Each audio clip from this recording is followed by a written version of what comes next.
Morning everyone, I hope सब ठीक होंगे। सो देखिए, आज हम क्या करने जा रहे हैं, फिजिक्स क्लास 11 का नेक्स्ट चैप्टर स्टार्ट करने जा रहे हैं, लॉज ऑफ मोशन। ठीक है, तो आज हम क्या स्टार्ट कर रहे हैं, एक न्यू चैप्टर, नाम क्या है, लॉज ऑफ मोशन। मोशन से रिलेटेड यहाँ पर कुछ लॉज पढ़ेंगे कि किस किस लॉ से रिलेटेड क्या करता है, हमारा मोशन होता है। तो लॉज ऑफ मोशन पढ़ने से पहले तो देखिए, हम सबसे पहले बात कर लेते हैं कि कोई भी बॉडी अगर मोशन में है तो क्या कंडीशन है। ठीक है, लॉज ऑफ मोशन चैप्टर के बारे में आगे इसके लॉज पढ़ने से पहले हम इसका कुछ बेसिक पढ़ते हैं। सो देखिए, बात करते हैं हम किस चीज की, यहाँ पे चैप्टर का नाम है लॉज ऑफ मोशन। अब मोशन क्या है, किसी भी बॉडी की दो कंडीशन होती है। क्या होती है, किसी भी बॉडी की दो कंडीशन होती है। पहली चीज तो या तो वो बॉडी क्या हो सकती है, रेस्ट में हो सकती है। दूसरी चीज या फिर वो बॉडी क्या हो सकती है, मोशन में हो सकती है।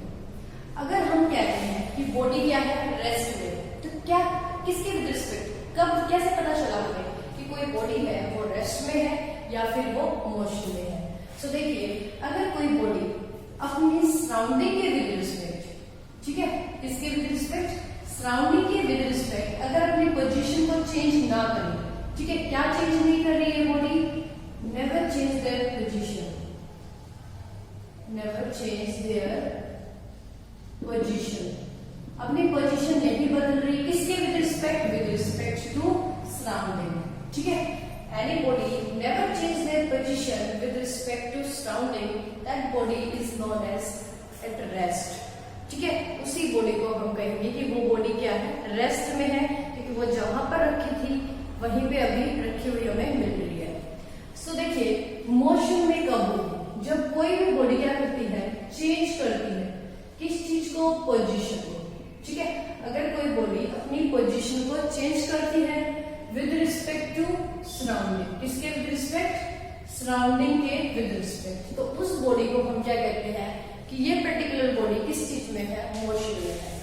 ठीक है, सो अब रेस्ट में है, मोशन में है, ये चीज हमने बात कर ली। अब कोई चीज मोशन में आ रही है तो क्यों आ रही है, ठीक है, वो रेस्ट में रखी थी, इसको अपनी पोजीशन नहीं बदल रही थी, ये कंडीशन थी बॉडी की, लेकिन वो मोशन में आई तो किस वजह से आई।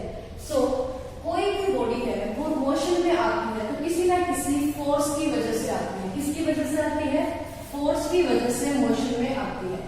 आप जब बात कर रहे हैं कि कोई बॉडी मोशन में आई, कंडीशन थी कि उसके ऊपर क्या लगा है, कोई ना कोई फोर्स लगा है। ठीक है, वो कोई भी एक्सटर्नल फोर्स हो सकता है या फोर्स ड्यू टू ग्रेविटी हो सकता है। तो देखिए, जब बात कर रहे हैं फोर्स की, फोर्स क्या होता है, फोर्स एक पुश या पुल होता है। ठीक है, फोर्स क्या है, किसी भी चीज को खींचना या धकेलना है। ठीक है, अब हम किसी चीज को खींच रहे हैं या धकेल रहे हैं, तो किस लिए खींच रहे हैं या किस लिए उसको आगे की तरफ धकेल रहे हैं, पुश कर रहे हैं, क्यों कर रहे हैं, ताकि वो बॉडी क्या करे, चेंज करे अपनी पोजीशन को। क्या करे, बॉडी चेंज करे अपनी पोजीशन को, और पोजीशन चेंज होती है हम क्या कह देंगे, बॉडी किस चीज में है, मोशन में है। तो एनी पुश और pull which change the position of any body या try to change the position. ठीक है, अब देखिए दो चीजें, या तो वो पोजीशन को चेंज कर देगा या कोशिश करेगा चेंज करने की। किसके कैसे पता चला, अगर कोई छोटी बॉडी है उसके ऊपर हमने क्या किया, हल्का सा पुश किया, ये डिस्प्लेस हो जाएगी। अगर कोई भारी बॉडी है उसको हमने ऐसे हल्का सा पुश किया, क्या वो डिस्प्लेस हो जाएगी, नहीं, लेकिन हल्के से डिस्टर्बेंस उसके पार्टिकल्स में जाएगी। किस लिए, ताकि वो अपनी पोजीशन को चेंज कर सके। लेकिन वो डिस्टर्बेंस इतनी नहीं थी कि जिसकी वजह से वो पार्टिकल आगे की तरफ मूवमेंट कर पाए। तो क्या किया, वहां पे बॉडी ने ट्राई किया अपनी पोजीशन को चेंज करने के। सो डेफिनेशन क्या होगी फोर्स की हमारे पास, so force is state that any push, या डायरेक्ट लिख दो, पुश और pull on any body by which, जिसके थ्रू दिस बॉडी, ये बॉडी क्या करती है, चेंज, या तो चेंज करती है या try to change, try to change their position. ठीक है, तो ये क्या है, एक पुश है या पुल है, जिसके थ्रू कोई भी बॉडी या तो अपनी पोजीशन को बदल लेती है या अपनी पोजीशन को बदलने की कोशिश करती है। या आप कह सकते हैं कि कोई भी बॉडी मोशन में आ जाती है या मोशन में आने की कोशिश करती है। इसी तरह के पुश और पुल को हम क्या बोलते हैं, फोर्स। ये तो बात हो गई डेफिनेशन की। अब बात करते हैं इसके फॉर्मूला की। अब फॉर्मूला क्या है, फोर्स किसके ऊपर डिपेंड करता है, so F is equal to m into a. Force क्या होता है, मास इंटू एक्सेलरेशन। ये क्या है, बॉडी का मास है और ये क्या है, बॉडी की एक्सेलरेशन है, बॉडी पे अप्लाइड एक्सेलरेशन। अब देखिए कोई बॉडी भारी है, अगर भारी है तो इसका मतलब हमें क्या करना पड़ेगा, उसके ऊपर ज्यादा फोर्स लगाना पड़ेगा। मतलब क्या हुआ, उसको ज्यादा एक्सेलरेट करना पड़ा, ठीक है, एक्सेलरेट ज्यादा करना पड़ा। एक्सेलरेशन आपको पता ही है क्या होता है, rate of change of velocity. I hope ये बताने की जरूरत नहीं होगी कि मास क्या होता है और एक्सेलरेशन क्या होती है। मास होता है किसी भी बॉडी का इंटरनल कंटेंट, ठीक है, जिस इंटरनल कंटेंट के थ्रू वो बनी हुई है वो उसका क्या होता है, मास। और ये मास कभी भी कहीं पर भी चेंज नहीं होता, ये हमेशा क्या रहता है, कांस्टेंट रहता है, ठीक है। ये चीज आपने पढ़ी होगी, law of conservation of mass. Acceleration क्या होती है, एक्सेलरेशन होती है rate of change of velocity, rate of change of velocity. इसका मतलब टाइम के विद रिस्पेक्ट वेलोसिटी में चेंज आना क्या कहलाता है, एक्सेलरेशन। और इस मास और एक्सेलरेशन के प्रोडक्ट से, दोनों के प्रोडक्ट से हमें क्या मिल जाता है, फोर्स, ठीक है। तो फोर्स क्या है हमारे पास, मास इंटू एक्सेलरेशन।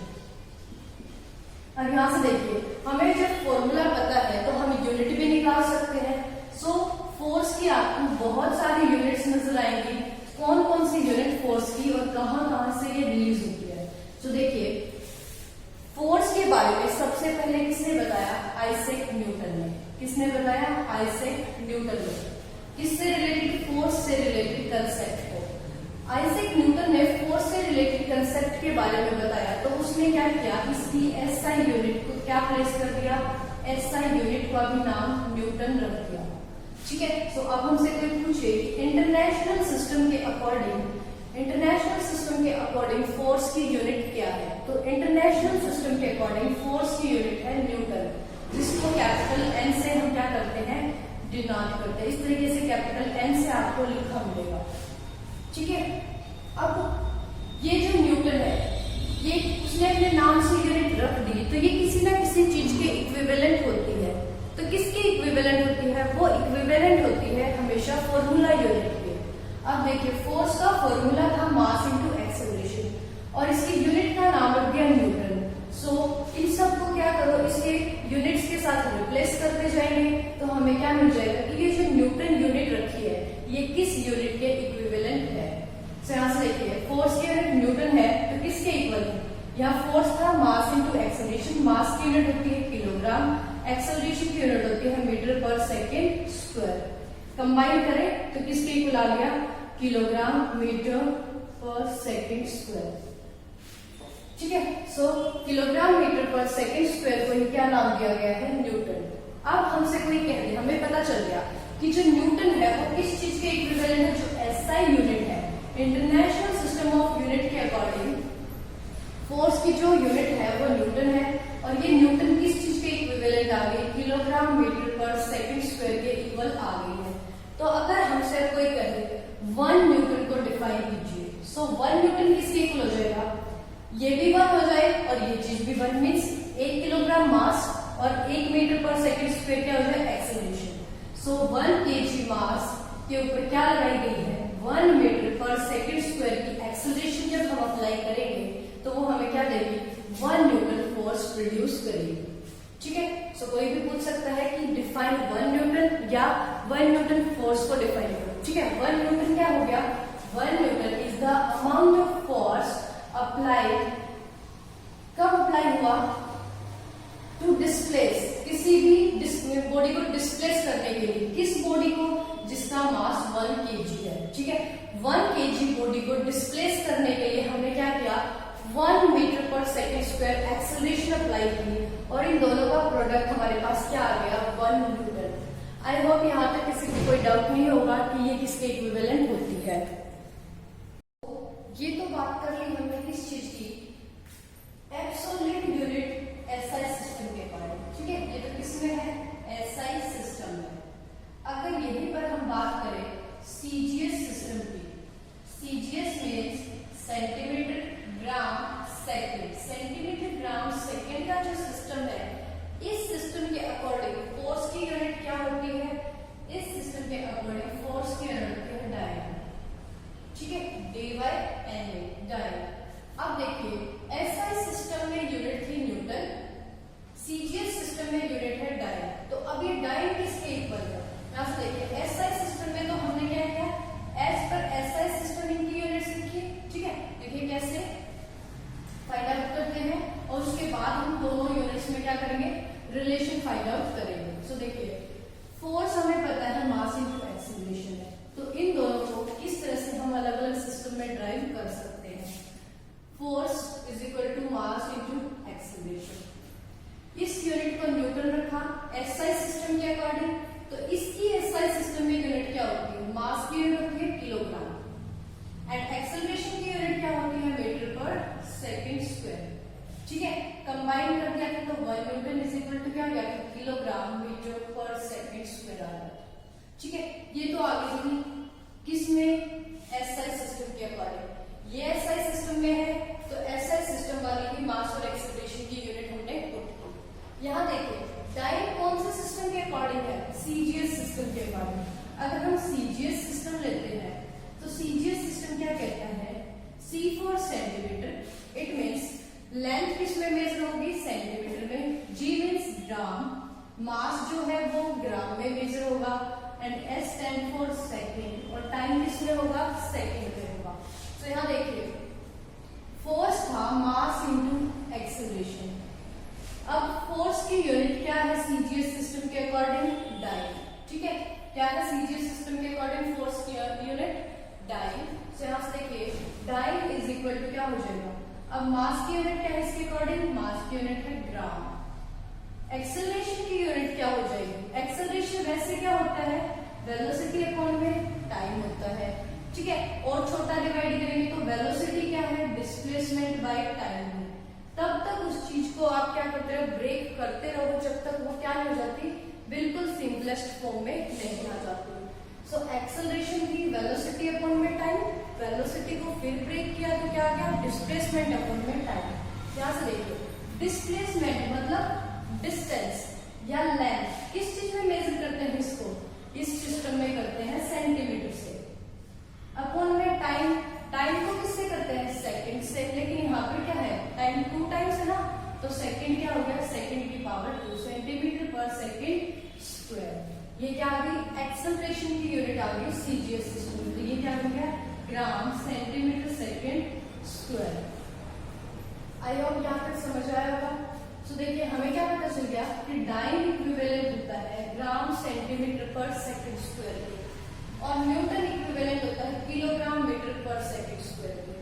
अब हमसे कोई ये कहते कि आपको रिलेशन निकालनी है इस यूनिट में और इस यूनिट में, एज पर एसआई सिस्टम जो यूनिट है और सीजीएस सिस्टम के अकॉर्डिंग जो यूनिट है फोर्स की, इन दोनों यूनिट्स में हमें क्या कैलकुलेट करनी हो, रिलेशन। तो रिलेशन कैसे फाइंड आउट करेंगे, हमें पता है ये इक्विवेलेंट होते हैं किलोग्राम मीटर पर सेकंड के, ये इक्विवेलेंट होते हैं ग्राम सेंटीमीटर पर सेकंड के। तो इस चीज को अगर मैं क्या करूं, इस चीज में कन्वर्ट कर दूं तो फिर मैं क्या लिख दूंगी, न्यूटन को डाइन लिख सकती हूँ, ठीक है। न्यूटन इक्वल है, एक न्यूटन जो है वो इक्वल है किलोग्राम मीटर पर सेकंड स्क्वायर, ये हमें पता है।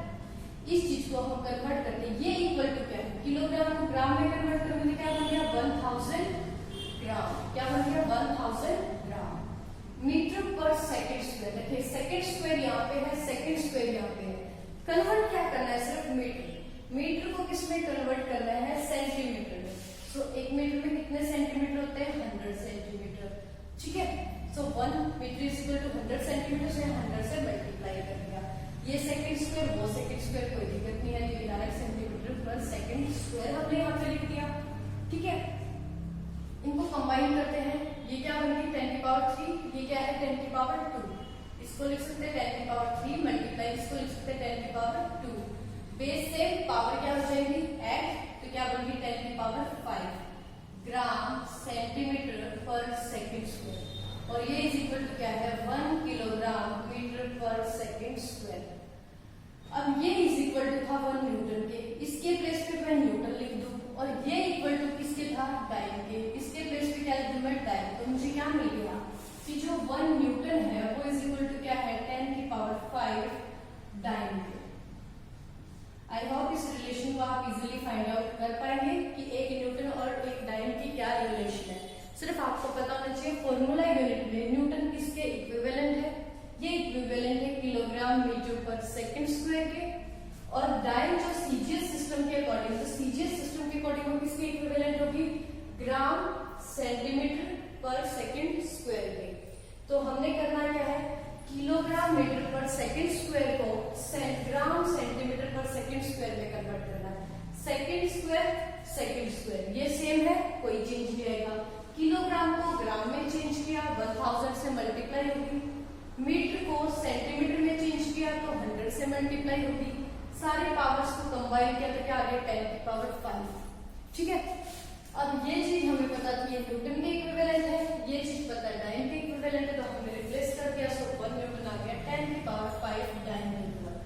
ये रिलेशन भी आपको फाइंड आउट करनी आनी चाहिए, और साथ में ये वैल्यू भी आपको याद रहनी चाहिए, क्योंकि जब हम न्यूमेरिकल्स करेंगे तो इस वैल्यू को डायरेक्ट यूज करेंगे।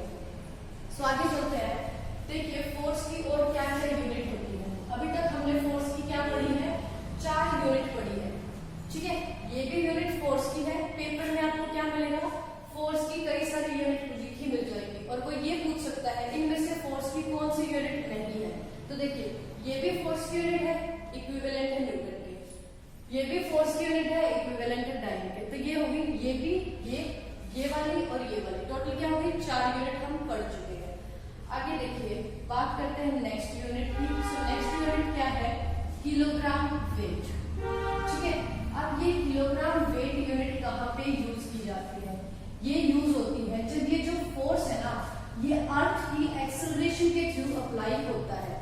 अब तक हमने एक्सेलरेशन को ए माना, मतलब कोई भी एक्सटर्नल एक्सेलरेशन हमने उनको उसको क्या की है प्रोवाइड की है, लेकिन यही एक्सेलरेशन अगर किसी बॉडी के अर्थ के कंपैरेटिवली ना होके अर्थ के थ्रू लगाई जाती, ठीक है, अगर धरती के द्वारा उसको खींचा गया होता तो फिर ये एक्सेलरेशन क्या होती है जी होता, एक्सेलरेशन ड्यू टू ग्रेविटी।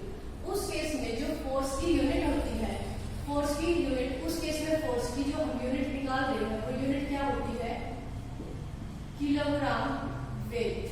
क्या होती है किलोग्राम वेट। अब देखिए किलोग्राम वेट को हम किस तरीके से लिख सकते हैं, इस किलोग्राम वेट को क्या लिखा मिल सकता है 1 किलोग्राम फोर्स।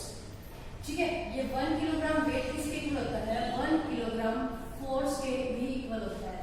किलोग्राम वेट लिखा मिल जाए, किलोग्राम फोर्स लिखा मिल जाए, इसका मतलब क्या है किलोग्राम मतलब 1 किलोग्राम की क्या है बॉडी है, फोर्स मतलब फोर्स उसके ऊपर अप्लाई हुआ, लेकिन किसकी वजह से ड्यू टू ग्रेविटी। सो ये किसके इक्वल होती है कि 1 किलोग्राम की बॉडी पे किसने एक्सेलरेट किया 9.8 मीटर पर सेकंड स्क्वायर से, अर्थ ने क्या किया एक्सेलरेट किया, तो ये क्या बन गया 1 किलोग्राम वेट फोर्स बन गया या 1 किलोग्राम फोर्स बन गया। ठीक है, 1 किलोग्राम वेट है या 1 किलोग्राम फोर्स है, इसका मतलब 1 किलोग्राम की बॉडी को अर्थ की एक्सेलरेशन ने क्या किया है खींचा है, तो अर्थ की एक्सेलरेशन होती 9.8, सो मास इनटू एक्सेलरेशन बन गया ना हमारा फोर्स।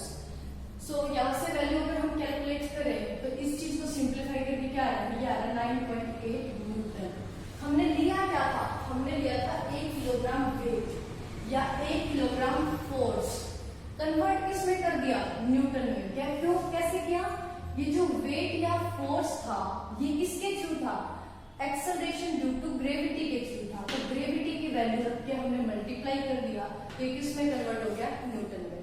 तो यहाँ से एक रिलेशन और आ गई, कोई हमसे पूछे 1 किलोग्राम वेट किसके इक्वल होता है, तो ये होता है 9.8 न्यूटन के इक्वल।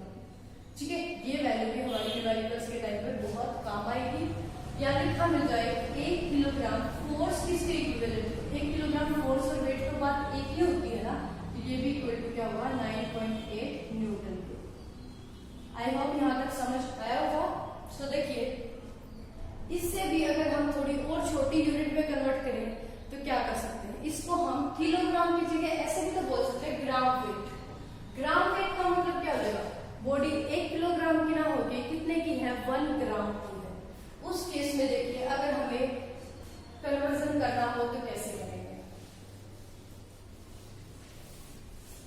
नेक्स्ट जो यूनिट पढ़ रहे हैं, ठीक है, कौन से फोर्स की, फोर्स ड्यू टू ग्रेविटी की, और ग्रेविटी के थ्रू जो फोर्स लगा उसकी जो छोटी यूनिट बनेगी वो क्या हो जाएगी ग्राम वेट।